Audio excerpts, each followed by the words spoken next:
বলক করছি তাতে কি হয়েছে? যদি সত্যি ভালোবাসতা তাইলে ইউটিউবে একটা কল দিতা।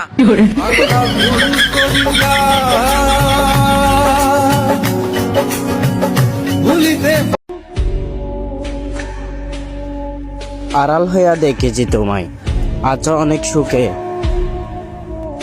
তোমার কাজল নষ্ট হয়ে যাবে আমার বরবাদ হওয়া দেখলে। দোয়া করি আমার জন্য যাতে আমার আপনজনদের জীবনে কোনো দুঃখ না থাকে।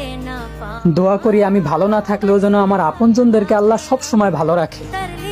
আর যদি আমি আমার আপনজনদের খারাপ থাকার কারণ হই, তাই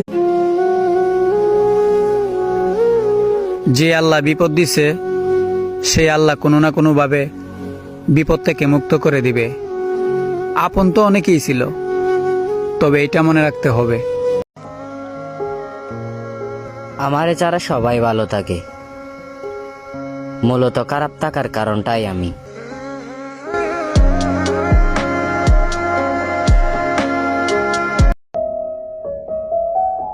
জেগেই যখন আছো, তোমার পছন্দের একটা গানের নাম বলে যাও, শুনে আসি।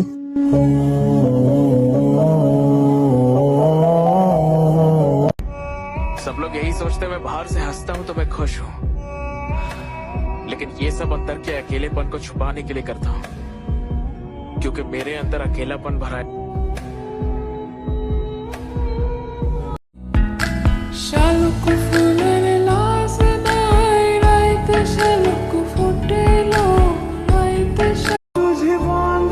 তুমি শুধু আমার হয়ে থেকো, তোমাকে ভালোবাসি মানে তোমাকেই লাগবে। পুরো দুনিয়ার বিরুদ্ধে গিয়ে হইলো তোমাকে লাগবে। সবাই যদি তোমাকে খারাপ বলে, আমার ওই খারাপ মানুষটাকেই লাগবে। কথা একটাই, আমি তোমাকে ভালোবাসি। I love you. কেউ যদি আপনাকে নিয়ে খারাপ কথা বলে তাহলে রাগ করবেন না। আপনি মনে মনে ভেবে নিবেন লোকটি হয়তো আপনারে পাইয়া গেলে আমি দুনিয়ার সবচেয়ে সুখী মানুষ হইতাম।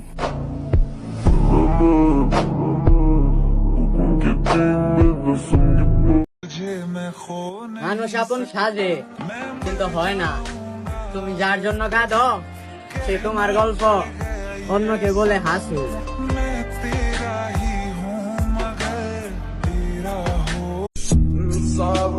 সবচেয়ে সুন্দর প্রতিশোধ হলো কারো প্রতি অভিযোগ, অপবাদ, ক্ষোভ, ঘৃণা না রেখে তাদেরকে ভুলে যাওয়া।